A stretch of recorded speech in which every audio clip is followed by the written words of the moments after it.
Dua kartu as, kata Ahok dan Antasari. Jika dua tokoh ini jadi ketua KPK, maka ini yang akan terjadi. Nanti masih bulan Desember, masih digodok dalam tim internal, ya. Pak, nama Pak Antasari masuk. Antasari dan Pak Ahok Masih dalam penggodokan, tetapi kita harapkan nanti yang ada di situ adalah orang yang memiliki mengenai nama-nama yang masuk di dalam Dewan Pengawas itu tidak ada yang secara khusus disebutkan. Cuma tegas dinyatakan pada intinya adalah bahwa mereka yang akan masuk dalam Dewan Pengawas 5 karena disesuaikan dengan undang-undang di masa transisi itu kan presiden yang berhak menentukannya. Umumnya pasti ada dari hukum, pasti ada, tapi juga ada pihak yang non hukum. Organisasi apapun di Republik ini harus di check and balance. How do we check and balance? Itu yang paling penting. Nah, Dewas ini sesuatu yang dibuat untuk melakukan check and balance terhadap KPK itu kontraproduktif dengan maksud dari check and balance itu sendiri. Anda nggak boleh masuk bagian dari proses. Iya dong. Kamu ngawasin tapi kamu bagian dari proses. Kamu mengawasi dirimu sendiri gitu. Itu teori organisasi pakai apa tuh? Indonesia sejak dulu kala tetap dipuja-puja bangsa. Sejujurnya saya sangat ingin Ahok kalah dalam Pilgub DKI, bukan karena apa, tapi pejabat politik sekelas Ahok kok rasa-rasanya sangat disayangkan bila kebijakan keteguhan hati keras kepalanya, nekatnya, dan berani mati yang dimilikinya hanya dimiliki oleh warga Jakarta yang jelas-jelas terlihat hampir separuhnya menolak Ahok. Saya sendiri sudah nggak terlalu banyak mengikuti perkembangan kasus Ahok waktu itu karena hanya menyita waktu untuk memperhatikan kasus yang jelas-jelas dibuat pandangan saya sekarang tertuju pada sosok mantan KPK yang baru saja dinyatakan bebas sepenuhnya. Ya, ketua KPK yang punya prestasi gemilang dalam menahan dan menjebloskan para buronan politik ke dalam buih yang ketahuan melakukan banyak kegiatan kasus korupsi. Bahkan memburu para tersangka koruptor hingga ke luar negeri.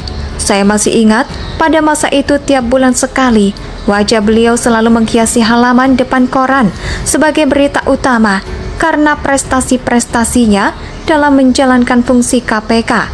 Ketua KPK yang awalnya lancar saja dalam melaksanakan tugasnya, sampai-sampai beliau akhirnya harus diperkarakan dan mendekam di penjara karena berani menahan besan sang mantan presiden.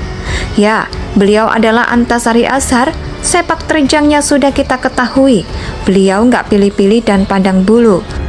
Konsekuensi atas keberaniannya pun dia tanggung semata-mata demi mematuhi peraturan hukum yang saat itu berjalan atau dipaksa untuk dijalankan. Ada dua kemiripan yang kita temukan dari sosok Ahok dan Antasari.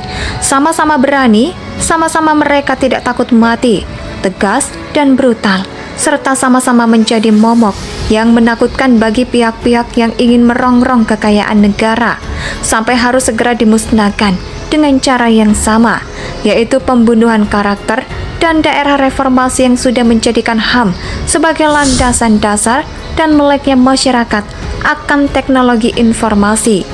Tentu melakukan pembunuhan dan penculikan seperti pada zaman Orde Baru akan susah dilakukan. Masyarakat akan bergejolak dan akan menuntut balik pembunuhan yang sekarang cocok untuk melakukan adalah pembunuhan karakter. Gak perlu bingung untuk membuang mayat, menyiapkan rencana pembunuhan dan eksekusi yang rumit. Cukup cari masalah yang sensitif dan cukup benturkan dengan ideologi melempem yang tengah berkembang di masyarakat, maka runtuhlah sudah dibawa dan karakter orang tersebut. Tapi angin segar berhembus bagi Antasari karena presiden kita yang kurus, karena letih memikirkan rakyatnya daripada sekedar mengenyangkan perutnya sendiri. Telah mengabulkan gerasi permohonan dari Antasari bukan karena muatan politik, tapi karena presiden menilai bahwa Antasari adalah sosok yang beritikat baik dan memang layak mendapatkan pembebasan. Namun, juga tidak akan tinggal diam. Beliau akan mengusut sampai tuntas kasusnya yang dinilai sangat fiktif dan dibuat-buat. Keluarga korban pun juga mendukung langkah Antasari dengan kembalinya Antasari yang tengah memperjuangkan keadilan dan Ahok yang gagal jadi gubernur. Menurut saya akan menjadi langkah yang bombastis dan ngeri kalau keduanya dipasangkan untuk menjalankan fungsi KPK yang sedang dan minim prestasi itu. Antasari mungkin lelah di usianya yang senja, ditambah tekanan dari pihak yang tidak menyukai beliau. Tapi beliau cukup berada di balik kamera dan menjadi sutradara, biar Ahok yang masih fresh dan muda menjalankan teknis di lapangan. Gagal jadi gubernur bukan serta-merta menyurutkan langkahnya untuk memerangi korupsi. Entah apa yang ada di benak penghuni bumi datar. Ya, apakah bagi mereka dengan menghentikan Ahok menjadi gubernur, maka akan memudahkan tradisi korupsi mereka supaya tidak berlangsung, jadi dengan berada dalam KPK. Wewenang Ahok sudah tidak terbatas dalam kisaran wilayah DKI, tapi sudah menembus internasional dan mampu melangkahi lembaga-lembaga tinggi negara.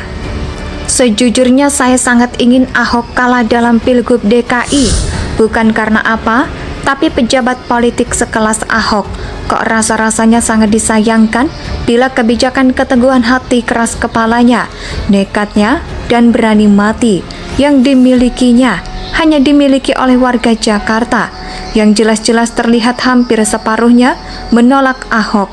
Saya sendiri sudah nggak terlalu banyak mengikuti perkembangan kasus Ahok waktu itu karena hanya menyita waktu untuk memperhatikan kasus yang jelas-jelas dibuat. Pandangan saya sekarang tertuju pada sosok mantan KPK yang baru saja dinyatakan bebas sepenuhnya. Ya, ketua KPK yang punya prestasi gemilang dalam menahan dan menjebloskan para buronan politik ke dalam buih yang ketahuan melakukan banyak kegiatan kasus korupsi. Bahkan memburu para tersangka koruptor hingga ke luar negeri.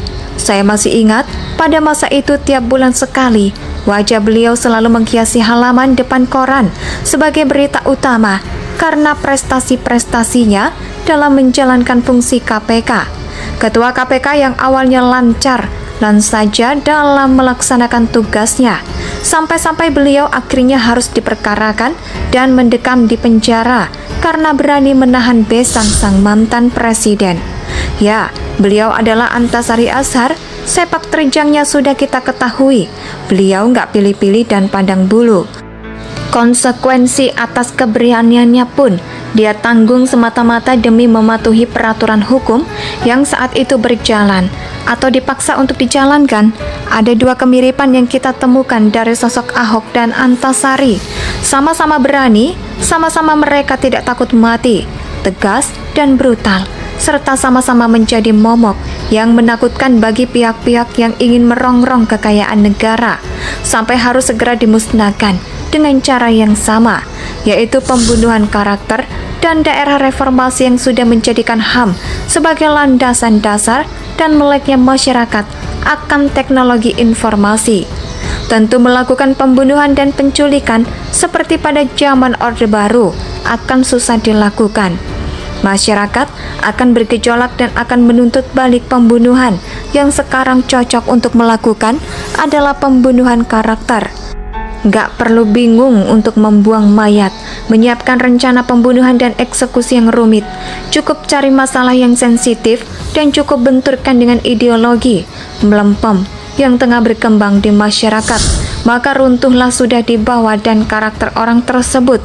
Tapi angin segar berhembus bagi Antasari karena presiden kita yang kurus, karena letih memikirkan rakyatnya daripada sekedar mengenyangkan perutnya sendiri.